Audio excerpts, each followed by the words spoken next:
ਬਿਸਮਿਲ੍ਲਾਹਿਰਰਹਿਮਾਨਿਰਰਹੀਮ। ਪੁਰਾਣੇ ਵੇਲੇ ਵਿੱਚ ਲੋਕ ਘਰਾਂ ਵਿੱਚ ਮੁਰਗੀਆਂ ਪਾਲਦੇ ਸਨ, ਆਂਡੇ ਲੈਂਦੇ ਸਨ ਤੇ ਇਹਦਾ ਗੋਸ਼ਤ ਵੀ ਘਰ ਵਿੱਚ ਲੋਕ ਇਸਤੇਮਾਲ ਕਰਦੇ ਸਨ। ਇਹਦੀਆਂ ਬੜੀਆਂ ਨਸਲਾਂ ਹੁੰਦੀਆਂ ਨੇ। ਆਓ ਤੁਹਾਨੂੰ ਨਾ ਇਹਦੇ ਮੁਤਲਕ ਮਾਲੂਮਾਤ ਦੇਣੇ ਆ ਤੇ ਸਾਡੀ ਵੀਡੀਓ ਨੂੰ ਆਖਰ ਤੱਕ ਵੇਖਿਓ, ਤੁਹਾਨੂੰ ਬੜਾ ਸਵਾਦ ਆਵੇਗਾ। ਤੇ ਇਹ ਮੁਰਗੀਆਂ ਰੰਗ ਬਰੰਗੀਆਂ ਸਾਡੇ ਇਹਨਾਂ ਸਕਰੀਨ ਤੇ ਵੇਖੋ ਜੰਗਲੇ ਦੇ ਵਿੱਚ। ਤੇ ਇਹ ਦੱਸੋ ਜੀ, ਇਹ ਜਿਹੜੀਆਂ ਮੁਰਗੀਆਂ ਨੇ, ਇਹ ਜਿਹੜੀਆਂ ਜੰਗਲੇ ਵਿੱਚ ਬੰਦ ਕੀਤੀਆਂ ਨੇ, ਇਹ ਕਿਹੜੀ ਨਸਲ ਦੀਆਂ ਨੇ? ਜੀ ਇਹ ਸੀਲ ਜੀ। ਇਹ ਸੀਲ ਨੇ ਜੀ। ਅੱਛਾ, ਤੇ ਉਹ ਵੱਡੇ ਜਿਹੜਾ ਨਾ ਪਿੰਜਰੇ ਵਿੱਚ, ਉਹ ਕਿਹੜੀਆਂ ਨੇ? ਉਹ ਜੇ ਗੋਲਡਨ ਮਿਸਰੀ। ਗੋਲਡਨ ਮਿਸਰੀ, ਉਹ ਦੇਸੀ ਮੁਰਗੀ? ਜੀ ਉਹ ਦੇਸੀ ਮੁਰਗੀ। ਇਹ ਤੇ ਇਹ ਸੀਲ ਨੇ? ਜੀ ਇਹ ਸੀਲ ਨੇ। ਅੱਛਾ ਜੀ ਬਜ਼ੁਰਗੋ, ਇਹ ਦੱਸੋ ਕਿ ਪੁਰਾਣੇ ਵੇਲਿਆਂ 'ਚ ਜਿਹੜੇ ਕੁੱਕੜ ਅਜ਼ਾਨਾਂ ਦਿੰਦੇ ਸਨ ਤੇ ਲੋਕ ਉਸਲੇ ਸਵੇਰੇ ਉੱਠ ਕੇ ਨਮਾਜ਼ ਪੜ੍ਹਦੇ ਤੇ ਕੁੱਕੜ ਦੀਆਂ ਅਜ਼ਾਨਾਂ ਅਸੀਂ ਵੀ ਸੁਣਦੇ ਹੁੰਦੇ ਸਾਂ, ਉਹਦੇ ਮੁਤਲਕ ਕੋਈ ਗੱਲਬਾਤ ਦੱਸੋ। ਮੁਹੰਮਦ ਨਸਲੀ व रसूल करीम अम्मा बाद फ़ौज़ बिल्लाहि मिन शैतान रजीम बिस्मिल्लाहिर्रहमानिर्रहीम। ਪੁਰਾਣੇ ਵਕਤ ਜਿਹੜਾ ਨਾ ਮੀਆਂ ਦੀ ਜਿਹੜਾ ਦਾਨ ਹੁੰਦੀ ਤੇ ਇਸੇ ਤਰ੍ਹਾਂ ਕੁੱਕੜ ਵੀ ਦਾਨ ਨਾ ਦਿੰਦੇ। ਬੇਸ਼ੱਕ ਉਹ ਦੇਸੀ ਕੁੱਕੜ ਆ, ਇਹ ਹੁਣ ਕੋਈ ਬਲਾਤੀ ਆ ਗਏ ਨੇ ਤੇ ਕੋਈ ਵੀਰ ਆ ਗਏ ਨੇ। ਉਹ ਜਿਹੜੇ ਨੇ ਕਹਿੰਦੇ ਨੇ ਮਿਸਰੀ, ਉਹਨਾਂ ਦੀ ਇੱਕ ਦੋ ਪੱਠੀ ਜਿਹੜੀ ਉਹ ਦੇਸੀ ਦੀ ਆ, ਜਿਹੜੀ ਅਸੀਂ ਘਰ ਪਾਲਦੇ ਤੇ ਉਹ ਬੜੇ ਮੁੱਦਤ ਪਾ ਤਿਆਰ ਹੁੰਦੀ। ਹੁਣ ਤੇ ਜਿਹੜੇ 골ਡਨ ਨੇ ਮਹੀਨੇ 15 ਦਿਹਾੜੇ ਤਿਆਰ ਹੋ ਜਾਂਦੇ ਤੇ ਉਹ ਉਸ ਵਕਤ ਮਹੀਨੇ ਲੱਗਦੇ, ਮਹੀਨੇ 6 ਮਹੀਨੇ ਲੱਗਦੇ। ਇੱਕ ਦੇਸੀ ਕੁਕੜੀਆਂ ਜਿਹੜੀਆਂ ਸਾਡੀਆਂ ਆਂਡਾ ਦਿੰਦੀਆਂ ਤੇ ਅਸੀਂ ਕਦੇ ਮੁੰਜੀ ਤੇ ਪਾਉਂਦੇ ਤਾਂ ਮੁੰਜੀ ਪਾਉਂਦੇ ਹੁੰਦੇ। ਅੱਛਾ, ਜਿਹੜਾ ਕੁੱਕੜ ਜ਼ਾਨਾ ਦਿੰਦਾ ਉਹਦੀ ਉਸਲੇ ਉਮਰ ਕਿੰਨੀ ਹੁੰਦੀ ਸੀ? ਤੁਸੀਂ ਸੁਣਿਆ ਵੀ ਹੈ ਉਸਲੇ ਉਹ ਘੜ ਨੂੰ ਕਰਦਾ 6 7 8 ਮਹੀਨੇ ਹੁੰਦੀ ਤਾਂ ਉਹ ਕੁੱਕੜ ਦਾਣ ਦਿੰਦਾ। ਉਹ ਕੁੱਕੜ ਦਾਣ ਦਿੰਦਾ। ਉਹ ਐਸੇ ਕੁੱਕੜ ਨਹੀਂ ਆ ਜਿਸ ਤਰ੍ਹਾਂ ਹੁਣ ਇਹਦੀ ਆਵਾਜ਼ਾਂ ਦੀ ਉਸ ਤੋਂ ਜ਼ਿਆਦਾ ਆਵਾਜ਼ ਹੁੰਦੀ, ਆਵਾਜ਼ ਜ਼ਿਆਦਾ ਹੁੰਦੀ ਤੇ ਉਹ ਬੜੇ ਸੁਰੀਲੀ ਆਵਾਜ਼ ਆਈ। ਬੜੀ ਸੁਰੀਲੀ ਆਵਾਜ਼ ਹੈ। ਹੁਣ ਰੰਗ ਬਰੰਗੀ ਹੋ ਗਈ ਹੈ ਨਾ। ਹੁਣ ਕੋਈ ਪੇਮਨ ਦੇ ਨਾਲ ਕਰ ਛੜੇ ਦੇਸੀ ਕੁੱਕੜਾਂ ਨੂੰ ਵੀ। ਉਸ ਤੋਂ ਬਾਅਦ ਫਿਰ ਸੀਲ ਆ ਗਏ ਨੇ, ਕੋਈ ਸਿੰਧੀ ਕੁੱਕੜ ਨੇ, ਉਹਨਾਂ ਦੀ ਲੱਤਾਂ ਐਸਰੀਆਂ ਹੁੰਦੀਆਂ ਜਾਂ ਬਗਲੇ ਦੀਆਂ ਲੱਤਾਂ ਹੁੰਦੀਆਂ। ਅੱਛਾ, ਸਿੰਧੀ ਕੁੱਕੜ ਵੀ ਹੈ ਨੇ? ਸਿੰਧੀ ਕੁੱਕੜ ਉਹਦੀ ਪਛਾਣ ਕੀ? ਉਹਦੀ ਪਛਾਣ ਇਹ ਆ ਬਈ ਉਹਦੀਆਂ ਲੱਤਾਂ ਜਿਹੜੀਆਂ ਨੇ ਸੀਲ ਕੁੱਕੜਾਂ ਨਾਲੋਂ ਵੱਡੀਆਂ ਨੇ, ਲੰਮੀਆਂ ਹੁੰਦੀਆਂ, ਜੇ ਬਗਲੇ ਦੀਆਂ ਲੱਤਾਂ ਨਹੀਂ ਹੁੰਦੀਆਂ ਇਸ ਤਰ੍ਹਾਂ ਹੁੰਦੀਆਂ। ਤੇ ਮੂਵਮੈਂਟ ਜ਼ਿਆਦਾ ਉਹ ਚਿੱਟੇ ਹੁੰਦੇ ਨੇ। ਉਹ ਚਿੱਟੇ ਹੁੰਦੇ ਨੇ। ਅੱਛਾ ਅੱਛਾ ਜੀ। ਉਹਨਾਂ ਦੀ ਬੋਦੀ ਵੀ ਜਿਹੜੀ ਸੀਲ ਕੁੱਕੜਾਂ ਦੀ ਨਿੱਕੀ ਹੈ। ਦੇਸੀ ਸਾਡੇ ਕੁੱਕੜ ਨੇ, ਇਹਨਾਂ ਦੀ ਬੋਦੀਆਂ ਵੱਡੀਆਂ ਹੁੰਦੀਆਂ ਨੇ। ਇਹ ਵੀ ਪਿਓਰ ਸੀਲ ਨਹੀਂ ਹੈ। ਪਿਓਰ ਸੀਲ ਨਹੀਂ ਹੈ। ਅੱਛਾ ਅੱਛਾ ਅੱਛਾ। ਲਓ ਜੀ ਬਜ਼ੁਰਗੋ, ਤੁਸੀਂ ਵੀ ਪੁਰਾਣੇ ਵੇਲਿਆਂ ਤੋਂ, ਤੁਹਾਡੇ ਬਜ਼ੁਰਗ ਵੀ, ਤੁਸੀਂ ਵੀ ਨਾ ਇਹ ਮੁਰਗੀਆਂ ਪਾਲਦੇ ਰਹੇ ਹੋ। ਤੇ ਜਿਸਲੇ ਆਂਡੇ ਤੇ ਮੁਰਗੀ ਬਹਿੰਦੀ ਸੀ, ਕਿੰਨਾ ਟਾਈਮ ਲੱਗਦਾ ਆਂਡਾ ਦਿੰਦਿਆਂ, ਬੱਚਾ ਦਿੰਦਿਆਂ, ਬੰਦਿਆਂ ਬੱਚਾ ਤੁਹਾਨੂੰ ਦੱਸਿਆ ਜਿਹੜੇ ਆਂਡੇ ਦਿੰਦੀਆਂ ਨੇ ਕੁੱਕੜੀਆਂ, ਉਸ ਵਕਤ ਤੇ ਕਰਦੇ ਰਹਿੰਦੇ ਨੇ ਆਂਡੇ। ਇੱਕੀਆਂ ਦਿਨਾਂ ਨੂੰ ਬੱਚਿਆਂ ਤੇ ਭਾਈ ਦੀ ਉਹ 21 ਦਿਨਾਂ ਨੂੰ ਕੱਢ ਦਈਏ। 21 ਦਿਨਾਂ ਨੂੰ? ਅੱਛਾ, ਤੇ ਜਿਹੜੀ ਕੁੱਕੜੀ ਆਂਡਿਆਂ ਤੇ ਬਾਂਦੇ ਹੋ, ਉਹਦਾ ਕੀ ਧਿਆਨ ਰੱਖਣਾ ਪੈਂਦਾ? ਜੇ ਕਿਸੇ ਨੇ ਕੋਈ ਧਿਆਨ ਨਹੀਂ ਰੱਖਣਾ ਕਿ ਕੋਈ ਕਿਸੇ ਗੱਲ ਦਾ ਪਾਣੀ ਦੇਣਾ, ਉਹਨੂੰ ਹਨੇਰੇ ਵਿੱਚ ਕਮਰੇ ਵਿੱਚ ਉਹਨਾਂ ਨੂੰ ਪਾਣੀ ਵੀ ਨਹੀਂ ਦੇਣਾ।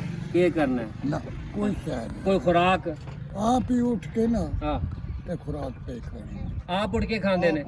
ਅੱਛਾ, ਕਿਹਦੇ ਤੇ ਬਿਠਾਉਂਦੇ ਨੇ? ਕੋਈ ਥੱਲੇ ਕੋਈ ਭੋਸ਼ ਹੋ ਜਾਂ ਕੋਈ? ਉਹ ਲੈ ਲਓ, ਤਗਾਰੀ ਲੈ ਲਓ, ਉਹਦੇ ਚ ਪਾ। ਅੱਛਾ ਅੱਛਾ ਬਜ਼ੁਰਗੋ, ਇਹ ਦੱਸੋ ਕਿ ਜਿਹੜਾ ਸੀਲ ਕੁੱਕੜ ਹੈ, ਦੇਸੀ ਹੈ, ਇਹਦਾ ਆਂਡਾ ਇੱਕੋ ਜਿਹਾ ਹੁੰਦਾ ਹੈ? ਬਾਅਦ ਚ ਬੱਚਾ ਜਿਹੜਾ ਨਾ ਇੱਕੋ ਜਿਹਾ ਹੁੰਦਾ ਹੈ? ਤੇ ਤੁਹਾਡੇ ਵਡੇਰੇ ਵੀ ਇਹ ਸ਼ੌਕ ਕਰ ਰੱਖਦੇ ਸਰ? ਤੁਸੀਂ ਕਿਤਨਾ ਅਰਸਾ ਇਹ ਮੁਰਗੀਆਂ ਪਾਲਦੇ ਹੋ? ਉਹ ਬੜਾ ਚਿਰ ਰੱਖਿਆ ਮੈਂ, ਤਕਰੀਬਨ ਕੋਈ 40 ਸਾਲ 50 ਸਾਲ? ਮੈਂ 25 ਸਾਲ ਮੈਂ ਰੱਖਿਆ। 25 ਸਾਲ ਤੁਹਾਨੂੰ ਹੋ ਗਿਆ, ਸ਼ੌਕ ਹੋ ਗਿਆ ਰੱਖਦੇ। ਅੱਛਾ ਜੀ, ਤੁਸੀਂ ਇਹ ਜਿਹੜਾ ਇੱਥੇ ਇਹ ਵੇਚਣ ਵਾਸਤੇ ਹੈ? ਅੱਛਾ, ਤੇ ਇਹਦਾ ਵਜ਼ਨ ਦੇ ਲਿਹਾਜ਼ ਨਾਲ ਦੇਵੋਗੇ ਇਹਨੂੰ ਜਾਂ ਨਸਲ ਦੇ ਲਿਹਾਜ਼ ਨਾਲ? ਹੈ ਜੀ, ਨਸਲ ਦੇ ਲਿਹਾਜ਼ ਨਾਲ। ਅੱਛਾ, ਇਹ ਜਿਹੜੀ ਸੀਲ ਹੈ ਕੁਕੜੀ, ਇਹ ਜਿਹੜੀ ਹੈ ਜੀ, ਇਹਦਾ ਕਿੰਨਾ ਕੋ ਵਜ਼ਨ ਹੋਣਾ ਹੈ? ਇਹ ਤਕਰੀਬਨ ਹੋਣੀ ਹੈ 1.5 ਕਿਲੋ ਦੀ। 1.5 ਕਿਲੋ। ਤੇ ਇਸ ਲਈ ਇਹਦੀ ਜਿਹੜੀ ਹੈ ਨਾ, ਜੇ ਫਰਜ਼ ਕਰੋ ਮੈਂ ਲੈਣੀ ਹੋਵੇ, ਇਹਦੀ ਕਿੰਨੀ ਕੀਮਤ ਹੈ? ਇਸ ਦੀ ਇਸ ਟਾਈਮ 3000 ਰੁਪਏ। 3000 ਰੁਪਇਆ? ਮਾਸ਼ਾਅੱਲਾ। ਇਹ ਜਗ੍ਹਾ ਕਿਹੜੀ ਤੇ? ਜੀ ਇਹ ਕਰਮਬਾਗ ਚੌਕ ਦੇ ਨਾਲ ਤੇ ਗੈਸ ਪਲਾਂਟ ਗੈਸ ਪਲਾਂਟ ਨਾਲ ਉਸ ਦੇ ਨਾਲ ਦੁਕਾਨ। ਅੱਛਾ ਜੀ। ਤੇ ਇਸ ਤੋਂ ਵੱਡਾ ਜਿਹੜਾ ਅਗਲਾ ਜਾਨਵਰ ਹੈ, ਆਓ ਮੈਨੂੰ ਤੁਸੀਂ ਜ਼ਰਾ ਨਾਲ ਹੋ ਕੇ ਦੱਸੋ। ਇਹ ਜਿਹੜਾ ਜਾਨਵਰ ਹੈ, ਇਹ ਮਾਸ਼ਾਅੱਲਾ ਆਵਾਜ਼ਾਂ ਕੱਢਦਾ ਪਿਆ, ਜ਼ਾਨਾ ਦਿੰਦਾ ਪਿਆ, ਇਹਦਾ ਕਿੰਨਾ ਵਜ਼ਨ ਹੈ? ਇਸ ਦਾ ਤਕਰੀਬਨ 2 ਕਿਲੋ ਵਜ਼ਨ ਹੈ। 2 ਕਿਲੋ ਵਜ਼ਨ ਹੈ? 2.5 ਕਿਲੋ। 2-2.5 ਕਿਲੋ ਹੋਵੇਗਾ ਤੇ ਇਹਦੀ ਕਿੰਨੀ ਕੁ ਕੀਮਤ ਹੈ? ਇਹ ਇਸ ਟਾਈਮ ਦੇਾਂਗੇ 3500 ਰੁਪਏ ਦਾ। ਇਸ ਟਾਈਮ 3500 ਰੁਪਏ ਦਾ। ਇਹ ਜਿਹੜਾ ਅਗਲਾ ਜਿਹੜਾ ਇਹ ਵੀ 3500 ਰੁਪਏ ਦਾ। ਇਹ ਵੀ 3500 ਰੁਪਏ ਦਾ। ਅੱਛਾ ਜੀ, ਇਹਦਾ ਜਿਹੜੇ ਨੇ ਰੰਗ ਇਹ ਵੇਖ ਕੇ ਮੈਂ ਕਬੂਤਰ ਜਿਸ ਤਰ੍ਹਾਂ ਹੁੰਦੇ ਨੇ ਬਟੇਰ ਹੁੰਦੇ ਨੇ ਉਹਦੇ ਨਾਲ ਮਿਲਦਾ। ਇਹਦੀ ਕੋਈ ਨਸਲ, ਇਹਦੀ ਕੋਈ ਖਸੂਸੀਅਤ ਵੱਖਰੀ ਹੈ ਜੀ? ਇਹ ਕਿੱਲਾ ਵਾਲੀ ਮੁਰਗੀ ਹੈ। ਇਹਨੂੰ ਕੀ ਆਖਦੇ ਨੇ? ਇਹ ਕਿੱਲਾ ਵਾਲੀ ਮੁਰਗੀ ਹੈ। ਕਿੱਲਾ ਵਾਲੀ ਮੁਰਗੀ, ਪਿਓਰ ਸੀਲ ਹੈ ਜੀ। ਇਹ ਜਿਹੜਾ ਬੱਚਾ ਨਾ ਇਹ ਵੀ ਇਸ ਦਾ ਹੈ। ਅੱਛਾ ਸੀਲ ਕੁੱਕੜ ਜਿਹੜੇ ਹੁੰਦੇ ਨੇ ਇਹ ਮੈਂ ਵੇਖਿਆ ਇਹਨਾਂ ਨੂੰ ਲੜਾਉਂਦੇ ਵੀ ਹੈ ਨੇ, ਕੋਈ ਸ਼ਿਕਾਰੀ ਬੜਾ ਸ਼ੌਕ ਰੱਖਦੇ ਨੇ। ਹਾਂ, ਇਹ ਲੜਦੇ ਵੀ ਹੈ ਨੇ ਜੀ। ਹਾਂ, ਇਹ ਲੜਦੇ ਨੇ ਤੇ ਇਹ ਬੱਚੇ ਵੀ ਕੱਢਦੇ ਨੇ। ਜੀ ਹਾਂ। ਅੱਛਾ, ਤੇ ਇਹ ਜਿਹੜਾ ਵੱਡੇ ਪਿੰਜਰੇ ਵਿੱਚ ਮੁਰਗੀਆਂ ਨੇ ਕਿਹੜੀਆਂ ਨੇ? ਜੀ ਇਹ ਗੋਲਡਨ ਮਿਸਰੀ ਨੇ। ਗੋਲਡਨ ਮਿਸਰੀ। ਅੱਛਾ, ਇਹਦਾ ਵਜ਼ਨ ਦੇ ਲਿਹਾਜ਼ ਨਾਲ ਤੁਹਾਡੀ ਕੀਮਤ ਲਾਉਂਦੇ ਹੋ? ਜੀ ਹਾਂ, ਵਜ਼ਨ ਦੇ ਲਿਹਾਜ਼ ਨਾਲ ਵੀ ਦੇ ਦਈਏ, ਪੈਸੇ ਲੱਗ ਦੇ ਹਿਸਾਬ ਤੇ ਵੀ ਦੇ ਦਈਏ। ਨਗ ਦੇ ਹਿਸਾਬ ਨਾਲ ਵੀ? ਅੱਛਾ, ਤੇ ਇਹ ਜਿਹੜਾ ਸਭ ਤੋਂ ਵੱਡਾ ਹੈ ਇਹ ਜਿਹੜਾ ਸਭ ਤੋਂ ਵੱਡਾ 2000 ਰੁਪਏ ਦਾ। ਇਹ 2000 ਰੁਪਏ ਦਾ। ਅੱਛਾ, ਦੂਸਰਾ ਮੁਰਗੀ ਜਿਹੜੀ ਅੰਡੇ ਵਾਲੀ 1500 ਰੁਪਏ। ਅੱਛਾ, ਘਰਾਂ ਵਿੱਚ ਲੋਕ ਮੁਰਗੀਆਂ ਪਾਲਦੇ ਨੇ, ਸ਼ੌਕ ਨਾਲ ਲੈ ਕੇ ਜਾਂਦੇ ਨੇ। ਲੋਕ ਜ਼ਿਆਦਾ ਪਾਲਣ ਵਾਸਤੇ ਲੈ ਕੇ ਜਾਂਦੇ ਨੇ ਜਾਂ ਗੋਸ਼ਤ ਵਾਸਤੇ ਲੈ ਕੇ ਜਾਂਦੇ ਨੇ? ਜੀ ਇਹ ਪਾਲਣ ਵਾਸਤੇ, ਅੰਡੇ ਛੰਡੇ ਵਾਸਤੇ ਲੈ ਕੇ। ਅੰਡੇ ਵਾਸਤੇ ਲੈ ਕੇ ਜਾਂਦੇ। ਅੱਛਾ, ਇਹਦਾ ਅੰਡਾ ਜਿਹੜਾ ਇਹ ਜਿਹੜਾ ਕਿੰਨੇ ਕੁ ਦਾ ਵਿਕਦਾ? ਇਹ ਅੰਡਾ ਜਿਹੜਾ ਨਾ ਵਿਕਦਾ 60 ਤੋਂ 70 ਰੁਪਏ ਦਾ। 60 ਤੋਂ 70 ਰੁਪਏ ਦਾ। 60 ਤੋਂ 70 ਰੁਪਏ ਦਾ। ਅੱਛਾ, ਤੁਹਾਡੇ ਇੱਥੇ ਜਿਹੜਾ ਹਰ ਕਿਸਮ ਦੀ ਮੁਰਗੀ ਹੈ ਤੇ ਕੋਈ ਸ਼ੌਕੀਨ ਲੈਣਾ ਚਾਹਵੇ ਤੇ ਆ ਕੇ ਜੀ ਆ ਕੇ ਲੈ ਸਕਦਾ ਹੈ। ਤੇ ਤੁਹਾਨੂੰ ਪਿਓ ਦਾਦੇ ਤੋਂ ਇਹ ਸ਼ੌਕ ਹੈ ਮੁਰਗੀਆਂ ਪਾਲਣੇ ਦਾ। ਜੀ। ਲੋ ਜੀ, ਅਸੀਂ ਤੁਹਾਨੂੰ ਮੁਰਗੀਆਂ ਦੇ ਮੁਤਲਕ ਜਿਹੜੀ ਹੈ ਨਾ ਇਹ ਗੱਲਬਾਤ ਦੱਸੀ। ਪੁਰਾਣੇ ਵੇਲਿਆਂ 'ਚ ਕੁੱਕੜ ਜ਼ਾਨਾ ਦਿੰਦੇ ਸਨ ਤੇ ਲੋਕ ਜਿਹੜਾ ਉੱਠ ਕੇ ਨਮਾਜ਼ ਪੜ੍ਹਦੇ ਸਨ, ਆਪਣੇ ਕੰਮਕਾਜ ਕਰਦੇ ਸਨ, ਮਾਵਾਂ ਭੈਵਾਂ ਉੱਠ ਕੇ ਸਫਾਈ ਕਰਦੀਆਂ ਸਨ। ਤੇ ਪੁਰਾਣੇ ਵੇਲੇ ਦੀ ਤੁਹਾਨੂੰ ਅਸਾਂ ਗੱਲ ਵੀ ਦੱਸੀ ਹੈ। ਤੇ ਮੁਰਗੀਆਂ ਪਾਲਣ ਦੇ ਸ਼ੌਕੀਨ ਲੋਕ ਜਿਹੜੇ ਨੇ ਤੇ ਅਗਰ ਖਰੀਦਣਾ ਵਾਲੇ ਲੋਕ ਜਿਹੜੇ ਨੇ ਅਗਰ ਖਰੀਦਣਾ ਚਾਹੁੰਦੇ ਨੇ ਤੇ ਇੱਥੇ ਆ ਕੇ ਜਨਾਬ ਤੁਸੀਂ ਇਹਨਾਂ ਕੋਲੋਂ ਆਪਣੀ ਮਰਜ਼ੀ ਦਾ ਪਰਿੰਦਾ ਖਰੀਦ ਸਕਦੇ ਹੋ, ਮੁਰਗੀ ਖਰੀਦ ਸਕਦੇ ਹੋ।